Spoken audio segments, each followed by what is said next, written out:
All right, we'll get started. So welcome everyone. Hopefully the other sessions were good and we're in the kind of the home stretch here. This is probably the best session of the day because we've got some great people here who are going to be answering all of your questions. So if anybody has any questions for our amazing nonprofit panel, please post those questions in the chat. I'm going to give each of our panelists a couple seconds to introduce themselves. So Suzanne, let's start with you. Great. Hello, I'm Suzanne LeBlanc, president of Long Island Children's Museum. We're an arts and culture organization, and our budget pre-COVID was approximately $5 million. You said pre-COVID, what is it now? Well, I'm putting the budget together now, and I'm hoping it's back to normal. I'm Nice. almost done. I think we're back to normal with our attendance and our fundraising. Very, very good. Elisa? Hi, I'm Elisa Seeger. I'm the founder of the ALD Alliance. We are an advocacy organization focused on newborn screening and helping to get newborn screening on panels across the country and nationally. Great. And Tom? Yeah, hi, I'm Tom Hopkins. I'm the president and CEO of the EPIC family of human service agencies. We are basically a partnership of a number of different corporations, and together we provide services to people with developmental disabilities, mental health challenges, addiction problems, and also our original mission was to serve people with epilepsy. Thank you. So we tried to put together a panel here that is a good cross-section of the nonprofit sectors. We have large organization, we have small organization, we have arts and cultural organization. We have government funding, we have fee-for-service. So, we can pretty much hopefully answer any questions anybody has. I'm going to jump in. I'm going to ask the first question while we wait for any of our viewers to kind of post questions in there. So, the last couple of years have been pretty crazy for everyone. We've had a COVID pandemic that's pretty much changed the landscape of how we do business, has pretty much changed the landscape of the nonprofit sector. So, it's changed how we do fundraising. It's changed how we manage our staff. It's changed how our staff work.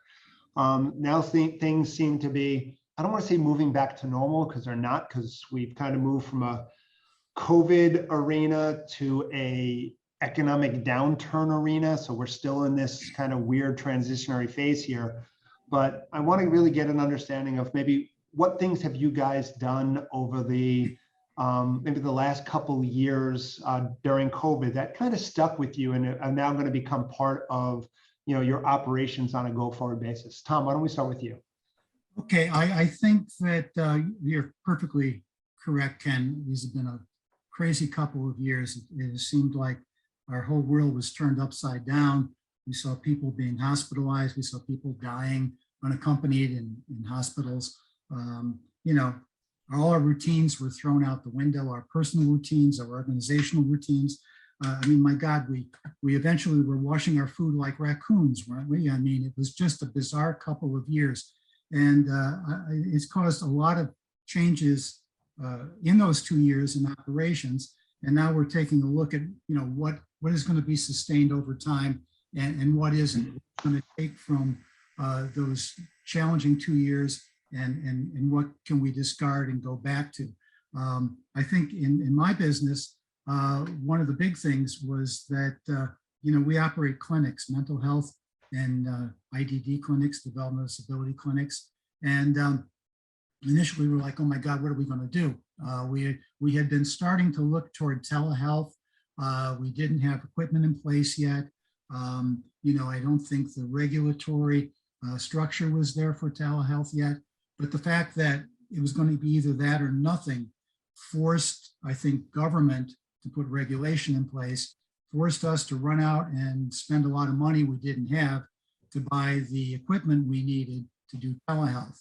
And because of that, we were able to not only provide necessary counseling services to the people we were serving before, but the added stress on everybody, on all of us, the four of us, everybody out there, because of the pandemic, led to a great increase in the number of people seeking services. So we've been able to serve people by telehealth. And now that the crisis is over, if I can say that, A lot of people still receive their services by telehealth, and that has benefited us because when you're seeing somebody online, it cuts down on the number of no-call, no-shows. People get the therapy they need without interruption. I think technology has really changed the way we do business, which has been phenomenal in terms of opening up avenues to a lot more people. Sure. Suzanne, you want to add any? So we're a visitor-based organization. We're open to the public. So that presented some particular challenges. We were closed completely for 6 months, and our earned income is about 60% of our budget. So the first thing we had to do when we had to close is let go all of our part-time staff. We had about 65 part-time staff that ran all kinds of public programming.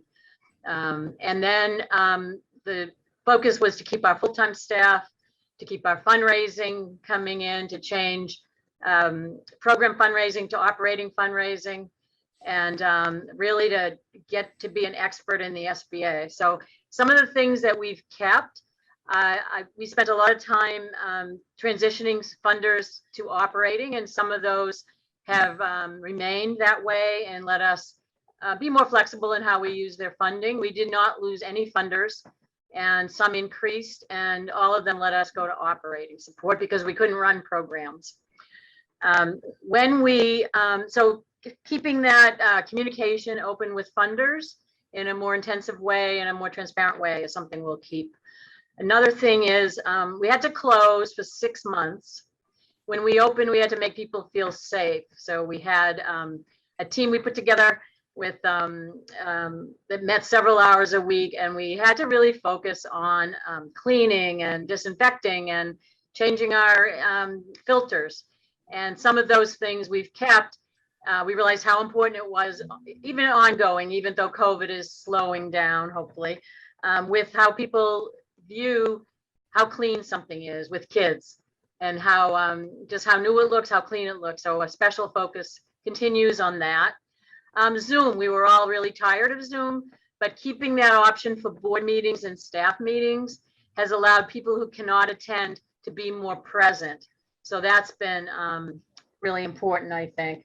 A lot of staff communication, we've continued to do more of that. We had to, it was just really important to keep our full-time staff to be in constant communication with them about what was going on, whether through Zoom or in person. So we've continued that. And there's something I did, actually it was during the financial meltdown in 2008 that I've continued that's been helpful, in that we decided that any full-time staff that wanted to go to instead of a 35-hour work week to 28 hours could do so and still get their benefits. And that was really helpful for, especially for moms with kids that wanted to do that. So we've maintained that.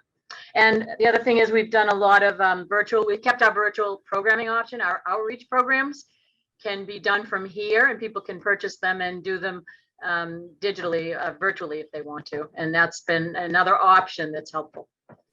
That's pretty cool. Elisa, anything to add? I'm just adding to what Suzanne said. As a smaller organization, we've really used Zoom a lot just for connections, both with our community, with staff, with, having those meetings with legislators, those types of things. Since we weren't able to meet in person, that's really what we've utilized to continue the conversation and continue the work that we're doing. Now, you do a lot of, as we talked about earlier, you do a lot of advocacy work, and you're constantly out there talking to the legislators and everything else. With everything that's going on in the market today, the overturning of Roe versus Wade, everything else. I mean, how are you getting your voice heard? What impact is that having on your ability to successfully advocate, and what tips could you give to other organizations? I mean, it's been really difficult, as you said, with a lot of the media headlines, with gun violence, with, the overturning of Roe versus Wade and everything that comes with that. So, the smaller issues tend to get lost in the mix of that. So what we're working on now is doing an open letter. Hopefully that will help in getting some attention in Congress. The other thing we're working on is hopefully an op-ed and something that will be published to get attention to our subject. So those are just a few things that we're thinking about just to get the attention back and trying to save babies from rare disease. It's tough right now because, again, you know, there's so many broad topics that are kind of out there in the headlines and drawing the headlines that, you know, a lot of the localized stuff is just not getting the attention it needs. Yeah. When we If I look can at, jump in first, can I jump in for a second, Tom. Ken? Go ahead. I just wanted to say, I mean, everything that Elisa is saying is really accurate. It's hard to get your message across in the current atmosphere. I mean, there's so many topics that so many issues in our society and the world right now that I think have the cumulative effect of like depressing people and making them less optimistic about things. I mean, with the situation in Ukraine, we're looking at the fact that we're worrying about nuclear war again, the problem we thought we had put behind us. With recent Supreme Court decisions, we're worried about the rollback of rights. With COVID, we're worried about old diseases coming back. We're not safe medically anymore. But I think there's something positive that's happened too. I found recently in a lot of my conversations with people, and maybe if, because people are so despairing of many of these large things that are going on, people are much more inclined to want to talk to each other, to reach out to each other, and to look for meaningful things to do. And I think one of the main meaningful things that people engage in is there's a not-for-profit sector. Agencies like the three of ours, looking to volunteer, to be on a board of directors, to get involved in an organization so that people on an individual basis can contribute something to bring them some personal satisfaction, despite how depressing the big picture can look. Editorial over. Yeah, no, that's great. Quick question. I mean, we're looking at now, you know, what's happening with the economy. All right. I mean, the economy is basically in not the greatest place in the world. We're actually down in a bear market. The S&P, as I mentioned earlier in my presentation, the S&P 500 is down over 22%. The stock market has done very, very poorly. Inflation is up, you know, over almost 8%. So the economy is really off. Unemployment is high. The demand for services going forward is going to be high. You know, what are you guys experiencing, and what are you doing in terms of, you know, trying to work through some of the economic issues that are out there, and what are your kind of plans moving forward with respect to this? Tom, since you're on my screen, you go first.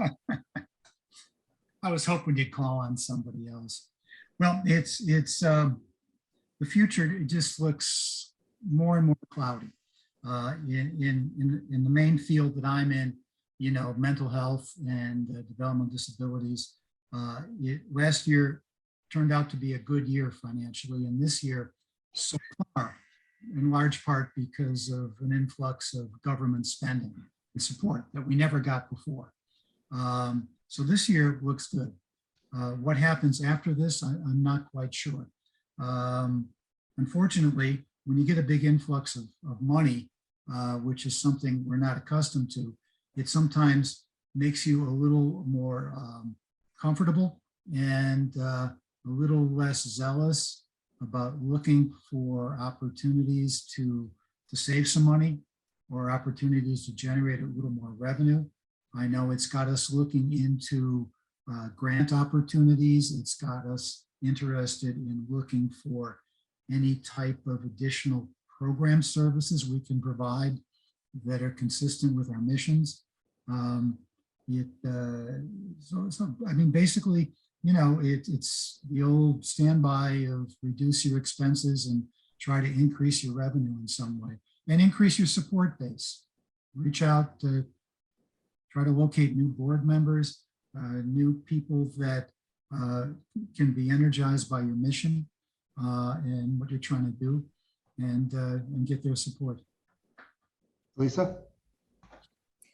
Yeah, I mean, I think as a smaller organization, we've been affected. Our fundraising is primarily hosting motorcycle rides across the country, which we weren't able to do until recently.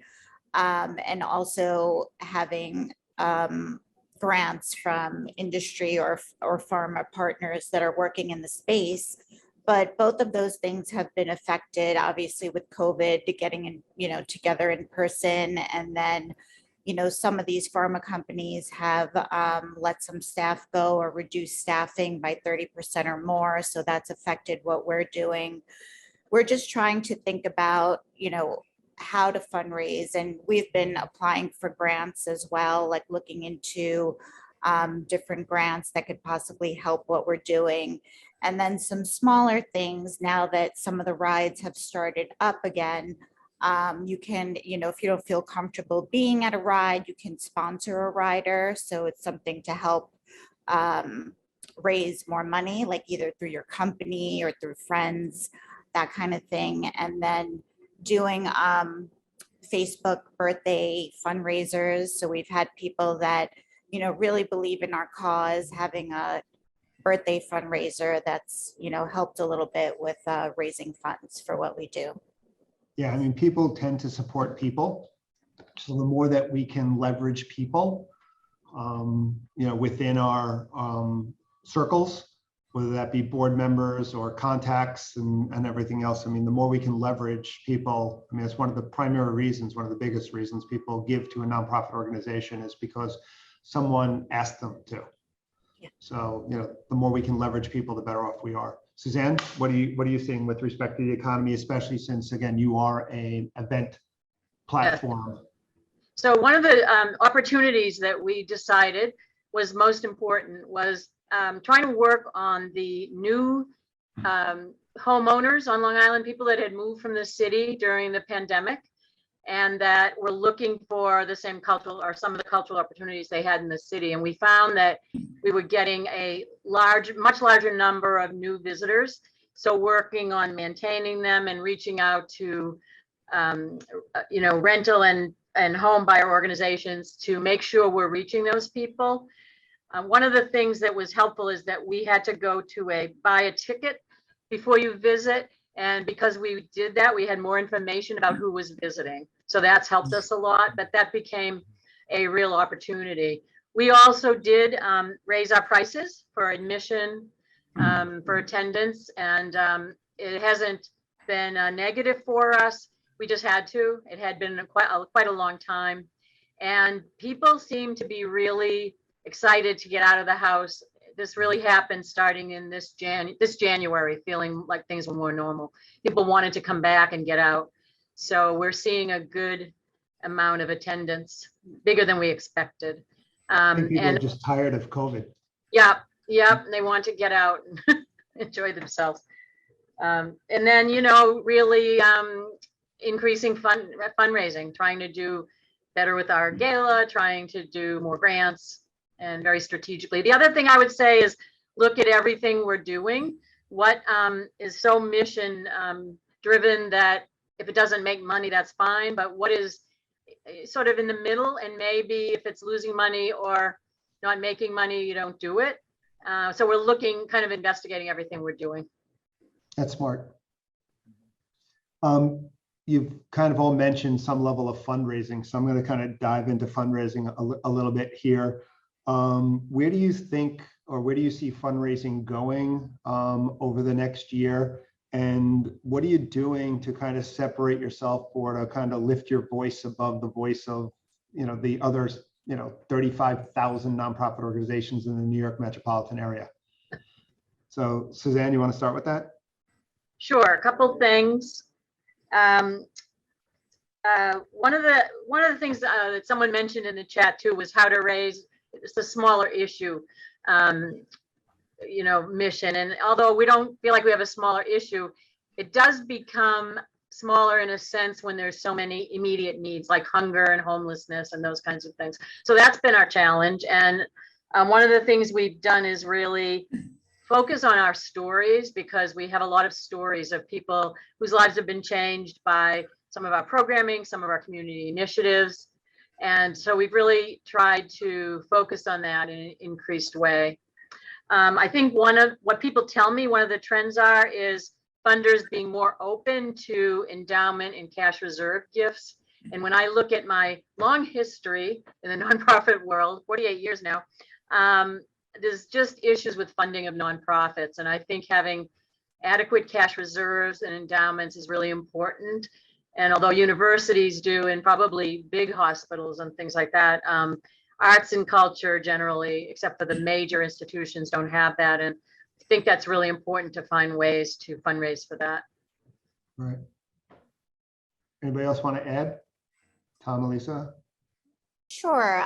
We're focusing this year on creating a board that would be more focused on fundraising. We currently have a medical board, but that their sole purpose would be just helpful in, either grants or reaching out to different funders that can help with our issue. And then also putting together a toolkit, which is preliminary right now, but because we have families across the country, having them be able to do something locally that can raise funds for our organization, whether it's a walk or, something at a local bar or restaurant, that kind of thing that can help with fundraising. Nice. Tom? I think fundraising and attracting fundraising can depend a lot on the extent to which you can illustrate the impact that you're having. Sometimes with numbers, sometimes with descriptions of what you do. We found we've achieved quite a bit of success because, like I said, we're a partnership of 3 agencies providing a variety of services. And we've also networked extensively with other not-for-profit agencies, providing with different missions, providing different services. And a lot of funders find that just very appealing because they kind of get more bang for their buck. I mean, we found that, of course, people are complicated and it's a rare situation where somebody has a problem in their life, one problem, and that's it. So that a lot of the time we might get a child in our, referred to us by a school because they're having trouble in school, and they come to us for counseling, and you find out, well, the problem isn't just behavior in school. It might be that there's a housing problem for that family, a food problem. There could be addiction in the family. So we're able to either ourselves or through our network address that problem in that family. And I think the fact that we can be that comprehensive and exhaustive in addressing people's issues, funders find that just very, very appealing. Yeah, I think the whole aspect of partnering is an extremely important aspect, and more the nonprofit sector has to come together and has to work together. I mentioned it earlier today, but we're seeing a lot more community-based funding where funders want to fund a community in need. And obviously not one organization is going to be able to meet all the needs of that community. So you're going to have to bring organizations together in order to be able to do that. So there's going to be a much greater emphasis moving forward on collaboration within the nonprofit sector. There needs to be a way of bringing the different components of the sector together, which means that organizations are going to have to get out there and get to know each other and get to know what each other do. And I'm going to have to learn how they can work effectively with each other. So I think that's a kind of a direction that things are going in. To what extent are you guys looking at social media and alternative tools such as video and stuff within your fundraising activities? Is that something you guys have broached yet or not yet? I would say wants to jump in. we are more heavily involved in social media now than we ever were. I'm speaking for my agency and my staff and not for me. I'm an old fossil, and the only social media I'm on is my own soapbox. But my staff know so much that I don't. And, we monitor our presence on social media, and we're able to share so much so quickly, I'm told, by using social media about our events, and the services that we have to offer. Elisa, you guys doing anything with social media at this point? I assume you are, with the advocacy and the need to kind of bring people together. That's a great way to do it.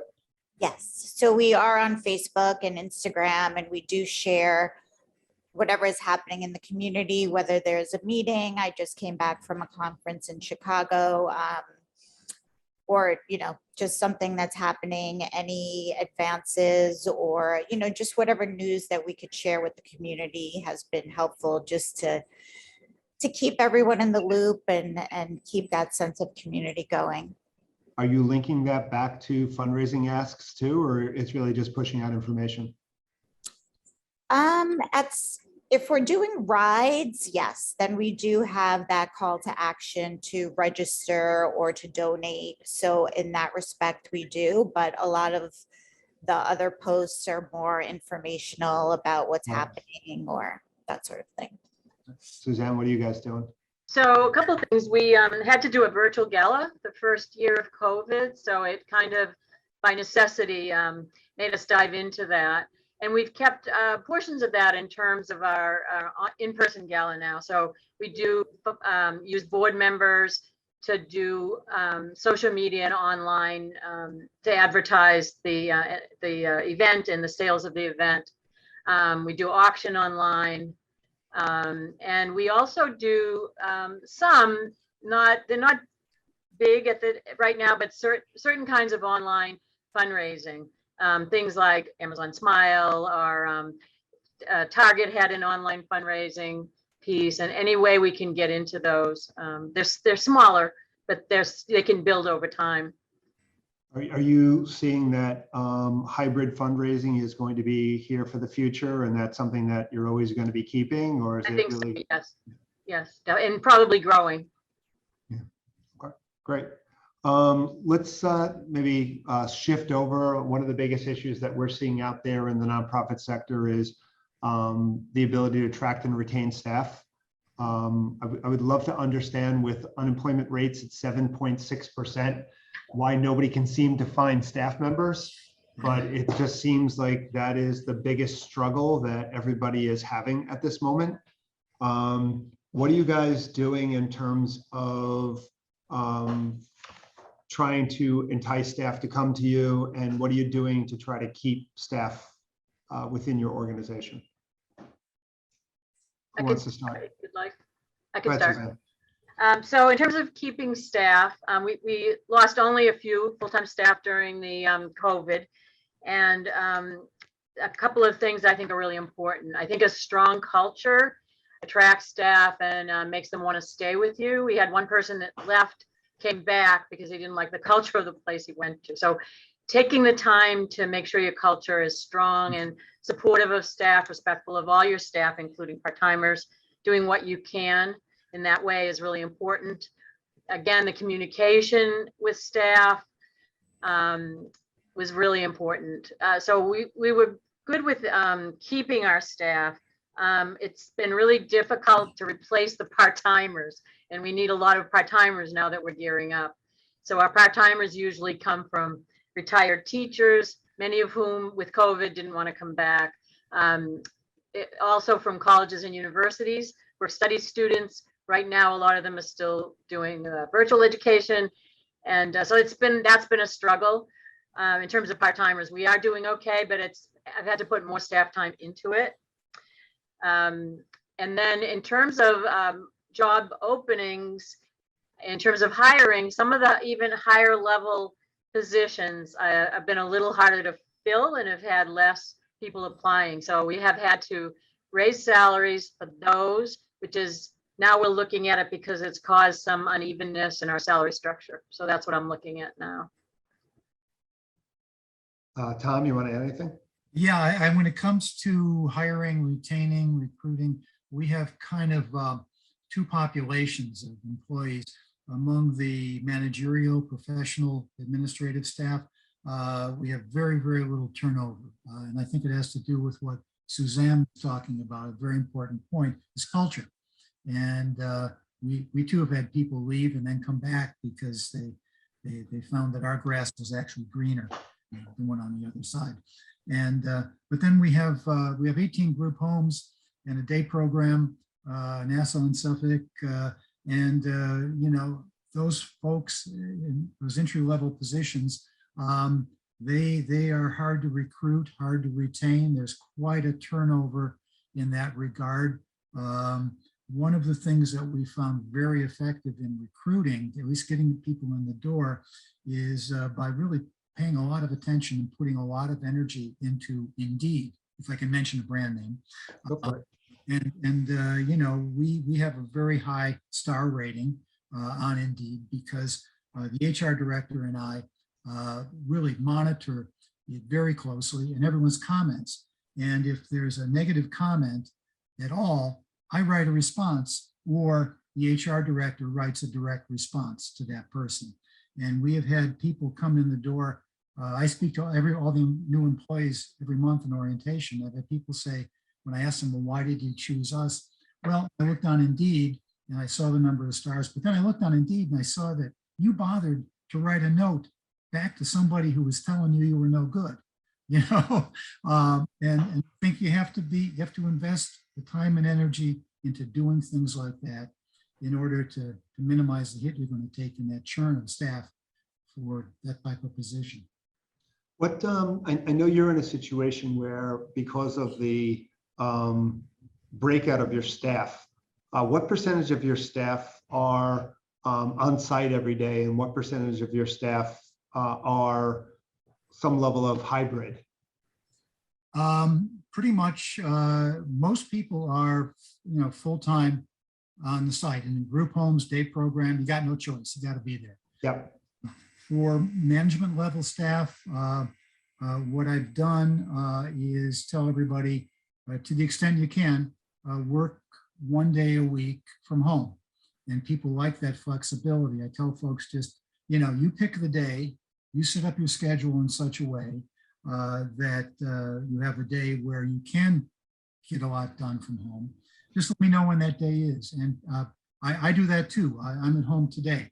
I built this in because I knew I'd be involved in this today. And people love that flexibility. It gives people control. And I think it's like anything else. To the extent people feel they have a control over what's going on, it's going to bring them a level of satisfaction that's every bit as important as salary and benefits. Elisa, you guys mostly remote, in on site?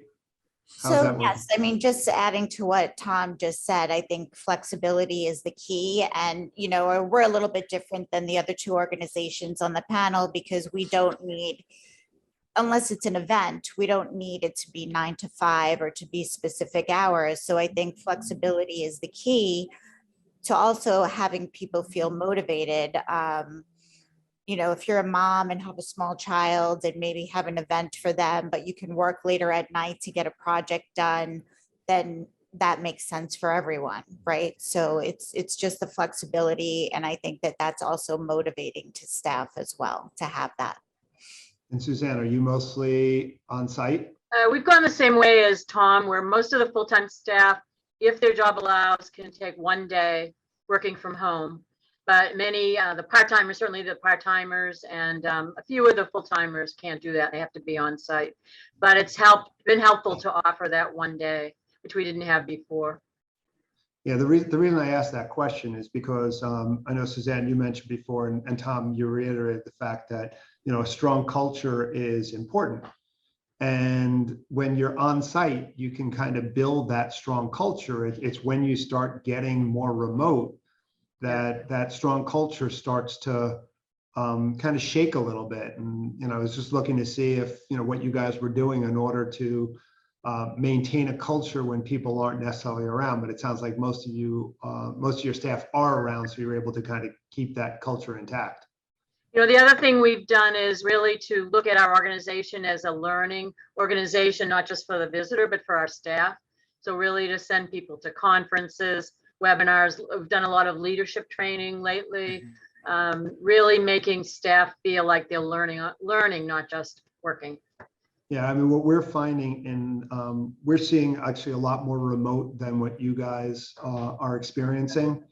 You know, even here within our accounting firm, we have probably about a third of our staff that hasn't been in 2 years Oh, into wow. the office. They're working almost 100% remote. So, for us, the big thing has been, keeping that culture intact. How do you keep people, engaged in a firm when you're not necessarily, or engaged in a nonprofit when you're not necessarily on site all the time? And that's kind of been the hard part in terms of trying to bring staff together, put things in place where staff feel like they're part of something bigger, even though, they're not necessarily around all the time.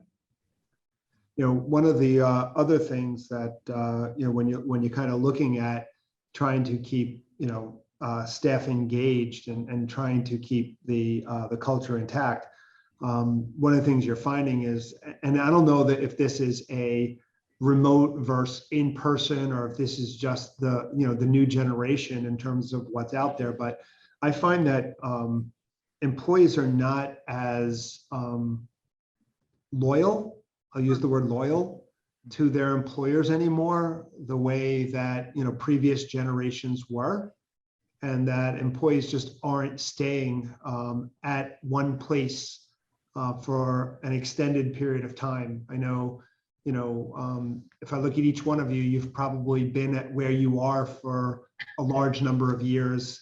This is my second job I've ever had.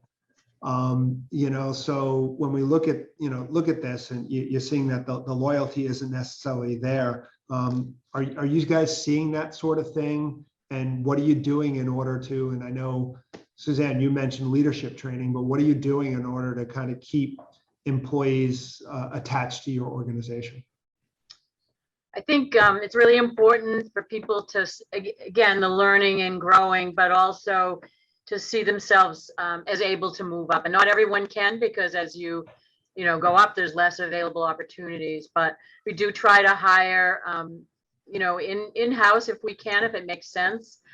We post jobs outside as well, but we try to develop people and let them grow here. I know Amy, for instance, who's our director of education, has been here for, I don't know, more than 20 years, and she's gone through many different positions, and that has kept her there. And I think that's true for a lot of people. We found ways for them to grow either in the job they have or to take a new job. I think that's really important. Elisa or Tom, you want to add anything? I think communication is important, to have that, even if they are maybe working virtually, to have maybe a Zoom session every week or something where you can have that communication where you are face to face, and see if there's any issues or anything that's coming up that can be resolved. Tom? Yeah, I think that what you said about younger employees is generally true, that people are not looking for a lifetime company as much as they used to. I know we have a lot of, especially our direct service professionals, they'll switch jobs, for a dime an hour. But I found what Suzanne said resonates for me, and that's that if you can tap into the fact of self-improvement, promotion, increase of skills, we try to stress that whenever we can. I know, again, when I speak to new employees, I say, look, you can think of this as just your job, or you can think of it as a career. Maybe not here for the rest of your career, but you might find, there's something here that you didn't know you liked. I mean, my first job in the field was working direct care in a group home. And I had never taken a course in management in my life. And I miraculously found I had some skills in that area. And that was years ago, So strange things can happen. I think if you can scratch that part in people, that little bit of ambition, that little bit of like, hey, yeah, I need money to pay my bills, to put food on my table. But this could be something that I really find satisfying for the rest of my life. I think you increase the chances that person's going to stick with you over a while. Yeah, one of the things that Elisa mentioned was the whole aspect of communication, and I agree that communication is extremely strong. One of the things that we're hearing out there is that staff are looking for feedback. And if you can provide appropriate feedback to staff, and this also goes to what Suzanne had said in terms of, what they need to do to develop, to grow, to move to the next level within your organization and keep that open lines of communication. I think that also helps to keep staff engaged and connected. So I think, again, feedback, I think, is extremely important in all of this. I mean, obviously, we've got a lot of different issues that are going on. I mean, we have polarization and everything seems to be very black and white these days. Nothing seems to be gray. The economy, COVID is still an issue. All of this stuff that's kind of happening out there. If you had a crystal ball, where do you see the balance of 2022 going, and what do you expect from 2023?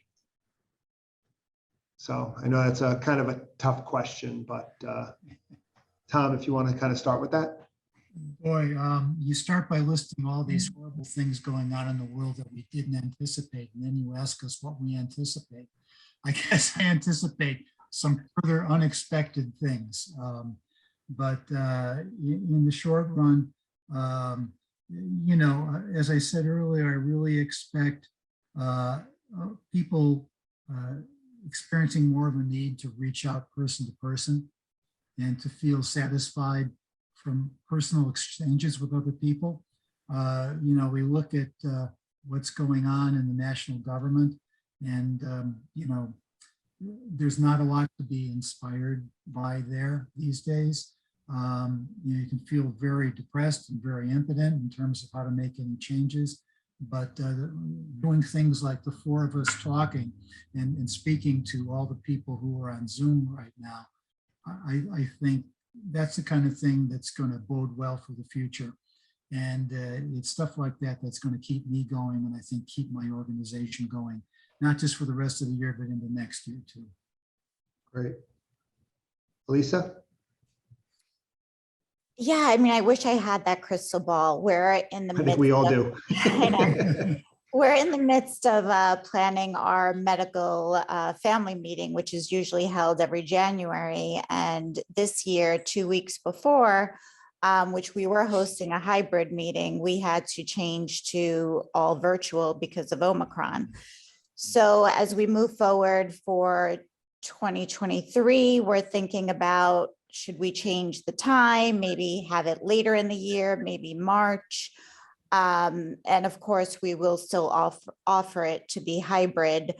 But as I mentioned, I just came back from a conference in Chicago, and there's really nothing that compares to being in person and the networking and talking to people and having those side conversations. So hopefully next year we will be able to do it. We will have, the doctors and the families there. And I feel like that's what will continue to make progress in what we're doing.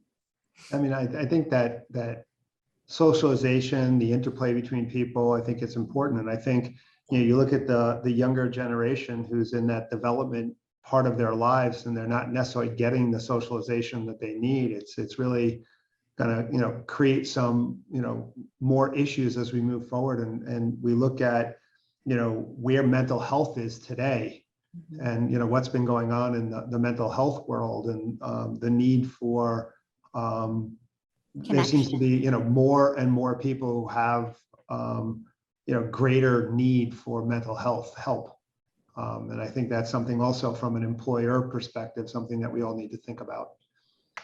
So I don't know if anybody has any parting words that they'd like to add on to what we've talked about today, or any insight that they would like to give to the audience. Tom, we'll start with you. What insight? You want me to predict the future, and now you want insights? Boy, Ken, you demanding hope. So I demand a lot, yeah. I No, learned from my wife. Just to reiterate what I said earlier, we're in such a strange situation these days. There's so much going on a macro level that makes us kind of shudder. we've been slammed with a series of unexpected things over the last few years.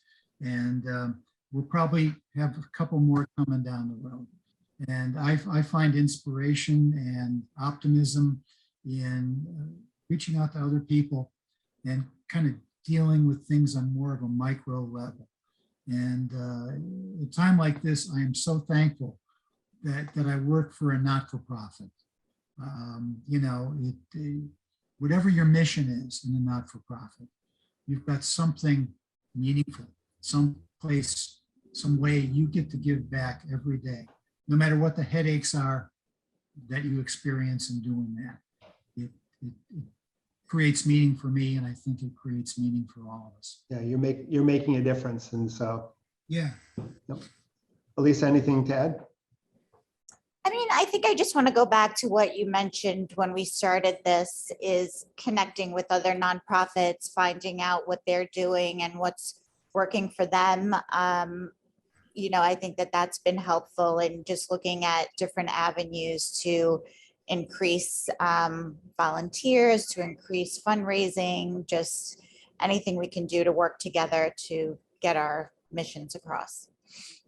So Suzanne is having a problem with her mic, but she said diversity, equity, and inclusion issues and succession planning are things that are going to be extremely important as we move forward.